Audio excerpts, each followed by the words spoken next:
욥기 33장 14절부터 33절까지 함께 읽겠습니다. 하나님은 한 번 말씀하시고 다시 말씀하시되 사람은 관심이 없도다. 사람이 침상에서 졸며 깊이 잠들 때나 꿈에나 밤에 환상을 볼 때에 그가 사람의 귀를 여시고 경고로서 두렵게 하시니 이는 사람에게 그의 행실을 버리게 하려 하심이며 사람의 교만을 막으려 하심이라. 그는 사람의 혼을 구덩이에 빠지지 않게 하시며 그 생명을 칼에 맞아 멸망하지 않게 하시느니라. 혹은 사람이 병상의 고통과 뼈가 늘 쑤시며 징계를 받나니 그의 생명은 음식을 싫어하고 그의 마음은 별미를 싫어하며 그의 살은 파리하여 보이지 아니하고 보이지 않던 뼈가 드러나서 그의 마음은 구덩이에 그의 생명은 멸하는 자에게 가까워지느니라. 만일 일천 천사 가운데 하나가 그 사람의 중보자로 함께 있어서 그의 정당함을 보일진대 하나님이 그 사람을 불쌍히 여기사 그를 건져서 구덩이에 내려가지 않게 하라. 내가 대속물을 얻었다 하시리라. 그런즉 그의 살이 청년보다 부드러워지며 젊음을 회복하리라. 그는 하나님께 기도함으로 하나님이 은혜를 베푸사 그로 말미암아 기뻐 외치며 하나님의 얼굴을 보게 하시고 사람에게 그의 공의를 회복시키시느니라. 그가 사람 앞에서 노래하여 이르기를 내가 범죄하여 옳은 것을 그르쳤으나 내게 무익하였구나. 하나님이 내 영혼을 건지사 구덩이에 내려가지 않게 하셨으니 내 생명이 빛을 보겠구나 하리라. 실로 하나님이 사람에게 이 모든 일을 제삼 행하심은 그들의 영혼을 구덩이에서 이끌어 생명의 빛을 그들에게 비추려 하심이니라. 욥이여 내 말을 귀담아 들으라. 잠잠하라. 내가 말하리라. 만일 할 말이 있거든 대답하라. 내가 기쁜 마음으로 그대를 의롭다 하리니 그대는 말하라. 만일 없으면 내 말을 들으라. 잠잠하라. 내가 지혜로 그대를 가르치리라. 오늘도 저와 여러분에게 하나님이 함께 하시는 충만하신 은혜가 임하기를 예수님의 이름으로 축복합니다. 오늘 우리가 읽은 이 말씀을 가지고 하나님의 은혜라는 제목으로 함께 말씀을 나누도록 하겠습니다. 하나님의 은혜, 그러면은 우리 어제 주일 낮 예배 때 제목과 좀 비슷하죠. 우리가 어제 낮에는 하나님의 긍휼에 대해서 우리가 생각을 해봤잖아요. 긍휼이라는 것은 이제 사랑의 어떤 좀 더 근본적인 그런 그 근원 같은 걸 말한다 그랬잖아요. 그 눈물이 있는, 소위 말해서 그 불쌍히 여기 측은히 여기는 그런 어떤 짠한 마음, 그런 마음이죠. 신경이 쓰이고 그런 마음이 바로 하나님의 긍휼이라고 본다면, 이 은혜라는 것은 이제 그것에 대해서 그런 마음을 가지고 상대방의 어떤 조건이나 상대방의 어떤 그런 반응과 상관없이 무언가 내 쪽에서 더 과하게 또 충분하게 그렇게 베풀어 주는 것을 말하죠. 그게 하나님의 은혜 아니겠습니까? 물론 이제 하나님의 은혜라는 것은 좀 더 포괄적이고 좀 더 우리 사람들의 어떤 제한적인 그런 것을 초월한 그런 것이죠. 그러나 우리가 좀 그 단어만의 의미를 생각한다면 그런 거라고 볼 수 있습니다. 상대방의 어떤 모습이나 그런 것과 상관없이 내 마음속에 일어나는 사랑이나 그 긍휼, 그런 것들을 통해서 상대방에게 하는 그런 베풀어주는 그런 폭넓은 그런 어떤 모습, 이것이 바로 은혜라고 볼 수 있는 거죠. 이 하나님이 우리에게 은혜를 베풀 수밖에 없는 이유가 있습니다. 먼저는 우리 자신의 문제가 굉장히 많다라는 거죠. 다시 말해서 하나님과 대등하게 약속 관계를 맺을 수 있고 하나님의 소위 베풀어 주시는 그런 여러 가지를 받을 만한 조건이 우리에게 없다라는 겁니다. 오늘 말씀해 보니까 하나님이 이 사람들이 가지고 있는 죄악된 모습에 대한 그 경고, 메시지 이런 것들을 먼저 거론하고 있습니다. 14절에 보니까 하나님이 이것에 대해서 그냥 막 재삼 계속해서 반복해서 말씀하시고, 그러니까 한 번 말씀하시고 다시 말씀하실 때 이거는 한 번, 두 번 반복해서 그런 의미잖아요. 이걸 계속 말씀하시는데 사람은 도대체 관심이 없다 이 말이에요. 사람은 관심이 없어요. 이게 참 우리들에게 있어서 정말 그 자신을 돌아봐야 될 건데요. 이 하나님이 우리에게 경고의 메시지를 보내는 건요, 그 하나님이 심판에 임박했음을 의미하는 것이기도 합니다. 뭐 다 그런 것은 아니지만 우리도 보통 그렇잖아요. 뭐 자녀가 잘못하거나 뭐 그랬을 때에 우리가 처음에는 그냥 이렇게 구두로 뭐 말로 좀 표정으로 그렇게 상대방에게 경고의 메시지를 보내죠. 그죠? 그러다가 이제 자녀가 그럼에도 불구하고 듣지 않고 그렇게 계속 그런 잘못된 길로 나갈 때, 그때에는 좀 더 강한 의조로 그렇게 경고를 하죠. 이게 반복될수록 점점점 강해지는 거예요. 그러다가 이제 결국 결정적인 부분에 가서는 이제 징계를 내릴 수밖에 없는 거죠. 이렇게 하나님이 한 번, 두 번 계속 반복해서 말씀하시는데 사람이 관심 없으면 돌아오는 것은 결국 하나님의 심판밖에는 없어요. 저와 여러분들이 지금 하나님 앞에서 예배를 드리거나 뭐 이런저런 여러 가지 상황이나 여건들 이런 걸 통해서 우리가 한 번쯤 생각해 봐야 될 게, 우리가 하나님의 은혜 속에서도 생각해 봐야 될 게 뭐냐면 하나님이 우리에게 경고를 보내고 계시다라는 거예요. 경고를 보내고 계시다. 나에게 이런 말씀이 들려진 이유는 하나님이 나에게 경고를 보내고 계신 거다. 하나님이 내게 이런 상황이 일어난 것은 하나님이 내게 경고를 보내시는 거다. 이런 관점에서 우리가 먼저 한번 생각해 볼 필요가 있습니다. 뭐 다 그런 건 아니지만 욥처럼 억울하게 또 이렇게 자기의 잘못과 상관없이 이런 고난을 받는 경우 있지만, 그러나 우리가 한 번쯤은 하나님이 계속 반복해서 이런 사인을 줄 때 그 사인이 내게 주는 의미가 뭔가, 그걸 깊이 생각해야 돼요. 근데 사람들이 관심이 없어요.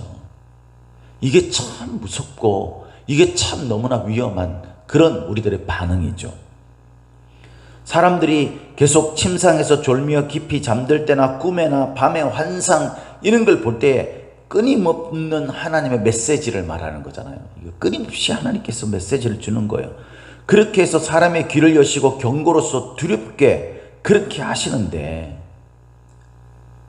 그렇게 하는데 사람들이 이 관심이 없다는 거예요. 하나님이 이렇게 하는 이유가 뭐라고 되어 있어요?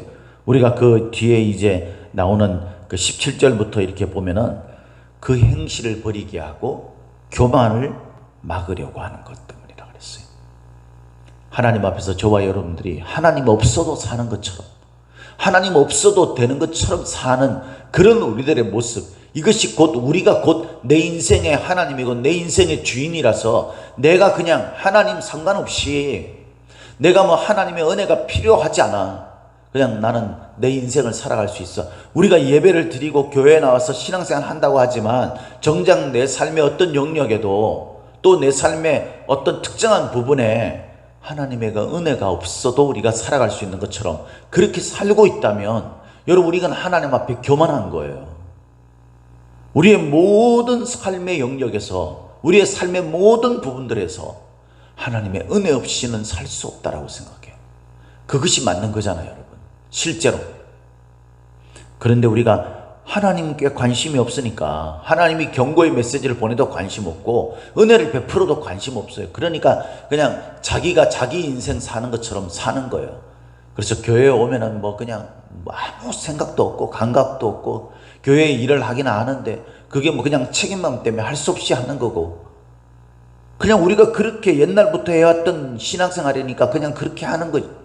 이렇게 우리가 살고 있다면 하나님이 주시는 메시지에 귀를 기울이고 우리가 우리 자신을 돌아봐야 한다는 거예요. 그래서 하나님이 계속 우리들에게 사인을 주는 겁니다. 뿐만 아니라 하나님께서는 이 창세기 때부터 사람들이 저지른 죄악 때문에 하나님의 언약의 파기, 그것으로 인하여서 19절부터 보면 사람이 원래 병상에서부터 고통이 있고 뼈가 늘 수심에 징계를 받고 있는 거죠. 그러다가 사람들이 음식의 맛을 잃고 그리고 시름시름 알아가게 되고 그렇게 됩니다. 21절에 보니까 이게 다 하나님이 우리의 죄악, 우리의 교만함 이런 것들로 인해서 주시는 징계잖아요. 이게 태초부터 일어났던, 처음 창조 때부터 아담과 하와 때부터 우리 속에 자기중심적으로 자기가 마치 하나님인 것처럼 자기 인생의 주인처럼 그렇게 살아갔던 우리들에 대한 징계, 심판, 그것이 이루어질 수밖에 없는 거죠. 그런데 여러분, 이런 우리를 향해서 우리가 이전에 죄인 되었던, 하나님과 원수 되었던 우리들을 하나님께서 중보자를 통해서 우리의 모든 허물과 죄악들을 용서해 주시는, 그것이 하나님의 은혜다라고 이야기합니다. 어떤 면에서는 이 엘리후가 자기 자신은 실제 그렇지 않은데 이 엘리후가 말한 이 말들이 우리들에게 있어서 신앙 고백이 되는 거고, 이것이 우리 기독교 신앙의 가장 중심적인 어떤 부분 아니겠습니까? 여기는 일천천사 가운데 하나가 그 사람의 중보자로 함께 있어서 그의 정당함을 보일진대라고 되어 있죠. 우리가 흔히 하는 이야기로 수호천사 같은 그런 의미예요. 그런데 하나님의 말씀은 이 일천천사가 아니라 결국 하나님께서는 이 모든 천사들이 그때그때마다 우리들을 위해서 하나님 앞에 중보의 말을 해주고 대신 말을 해주고 우리들의 핑계거리를 대신 이야기해주고 이렇게 하는 것들, 그런 것뿐만 아니라 하나님은 근본적으로 이 문제를 해결하기 위해 우리의 영원하신 중보자 우리 주 예수 그리스도를 우리에게 보내주셨잖아요. 그래서 그의 값을 대속물로, 그의 십자가의 죽음, 그 피값을 대속물로 받으셨다 그랬어요. 그래서 24절에 보니까 하나님이 그 사람을 불쌍히 여기사, 이게 긍휼의 마음 아니겠습니까? 하나님이 저와 여러분들을 불쌍히 여긴대요. 측은히 여긴대요.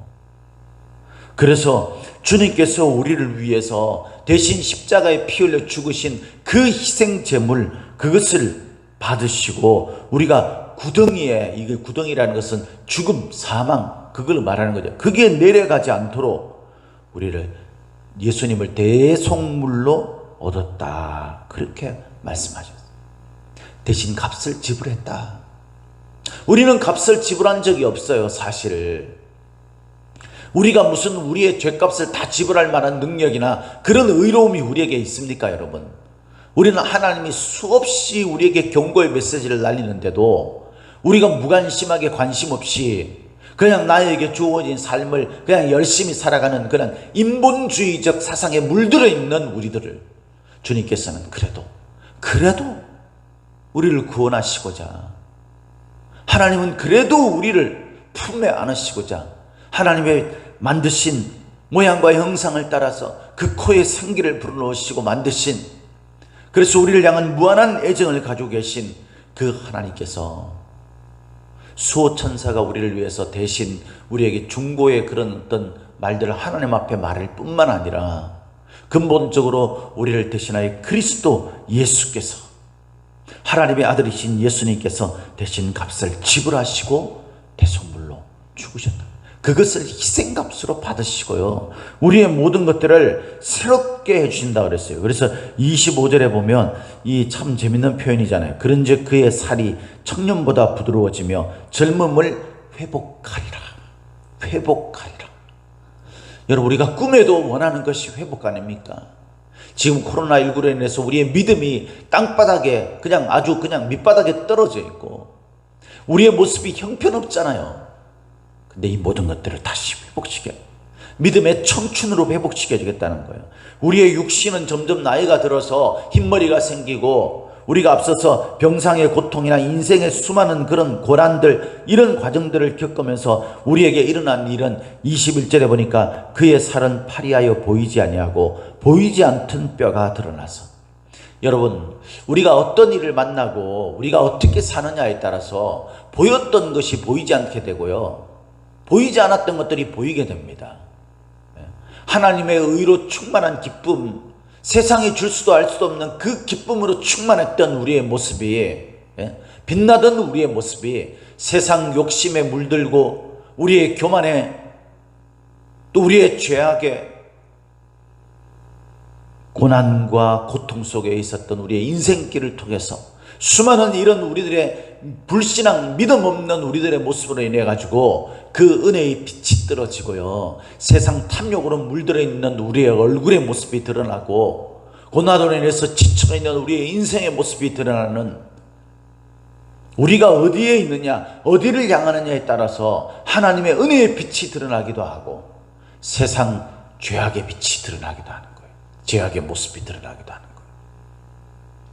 그런데 중보자 되신 그리스도로 말미암아서 그 예수 그리스도가 우리의 중심 가운데 있을 때, 우리 앞에 있을 때에 하나님은 우리의 잃어버린 하나님의 은혜의 빛을, 그 믿음의 청춘을 다시 회복시켜 주시겠다고 약속하고 있는 거예요.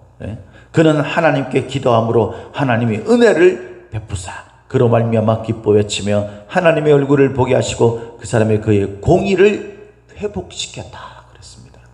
회복. 하나님의 은혜로 우리에게 주어지는 것이 뭡니까? 처음 하나님을 믿고 하나님 앞에 언약의 관계가 형성되어서 우리가 하나님, 이 세상의 모든 죄악 가운데 살고 있지만 우리가 하나님을 바라보며 살겠습니다라는 우리의 믿음이 고백이 되어질 뿐만 아니라 이 믿음의 고백으로 말미암아 우리가 영원한 형벌로 가는 것이 삶에서 돌이켜 하나님의 구원의 생명의 영원한 풍성한 기쁨과 충만한 만족한 그 하나님 나라 생명으로 우리를 인도하는 그런 인도로 우리가 나가게 된 거예요. 하나님의 은혜로 회복됐다는 거예요. 저와 여러분들이 지금 이 믿음의 모습들, 이런 것들을 하나님이 회복시켜 주시는 것, 이것이 정말 우리가 간절하게 원하는 것인데 이 모든 것들이 어떻게 이루어지느냐? 그리스도의 중보를 통해서 이루어진다는 거예요. 그리스도의 중보를 통해서. 이 일들을 위해 우리에게 필요한 것이 뭡니까? 계속 하나님이 반복하시고 그러면서 말씀하신 이 말씀을 마음속에 잘 받아서 이 생명의 빛을 비추는 그 하나님의 빛을 따라서 뭐 해야 돼요?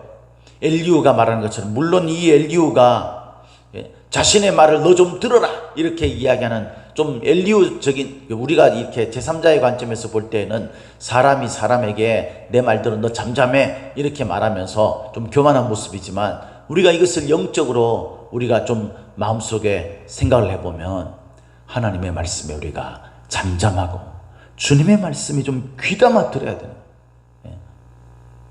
우리가 하나님 앞에 관심을 보이지 않았던, 무관심했던 그것들을 돌이켜 하나님의 말씀을 좀 듣고, 그래 맞아, 내 인생이 지금 이렇게 내가 뭔가 해나가는 것 같고 뭔가 이렇게 분주하게 바쁘게 내가 치열하게 인생을 살아가는 것 같지만 이 모든 것들이 결국 허망한 것들인데, 내가 하나님 앞에 내 믿음을 다시 돌아보고 점검하고 하나님과 나의 관계가 그래도 든든하게 맺혀져 있는지 묶여져 있는지 그걸 좀 돌아보면서 나를 위해서 중보하신 우리 주 예수 그리스도를 붙들고 그분의 말씀에 귀를 기울이는 그런 우리의 삶이 되어야 한다는 거예요.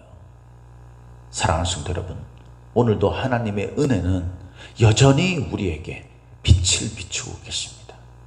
그러나 우리가 그 빛을 바라보고 빛을 따라가고 있습니까? 아니면 그것에 관심이 없습니까? 그래서 그냥 내 인생 주어진 일들에 내가 뭔가를 이루고 꿈을 이루고 소망을 이루고 원했던 것들을 이루고 좀 내 손에 들어오는 것이 있고 이런 것들을 향해서 오늘도 분주하게 그저 내 인생을 살아갈 뿐입니까? 잠시 멈추고 주님이 우리에게 말씀하신 지금까지 그리고 지금도 그리고 앞으로도 베푸실 하나님의 은혜에 묵상을 해보십시오. 관심을 가져보십시오. 귀를 기울여 보십시오. 나를 위해서 대신 피 흘려 죽으셨다는 그것이 그저 추상적인 어떤 관념으로만 우리들에게 있는 것이 아니라 그것이 절실하게 내 마음에 느껴져 올 수 있도록 나를 위해서 피 흘려 죽으신 우리 주 예수 그리스도의 그 은혜, 그 중보하심, 그것을 기뻐 받으시고 나를 죄 없다 해주신, 의롭다 해주신 하나님의 그 크신 은혜, 그 은혜로 오늘도 우리에게 주어진 인생, 하나님이 원하시는 믿음의 삶을 힘있게 살아가는 저와 여러분들이 되시기를 예수님의 이름으로 축복합니다. 축복합니다.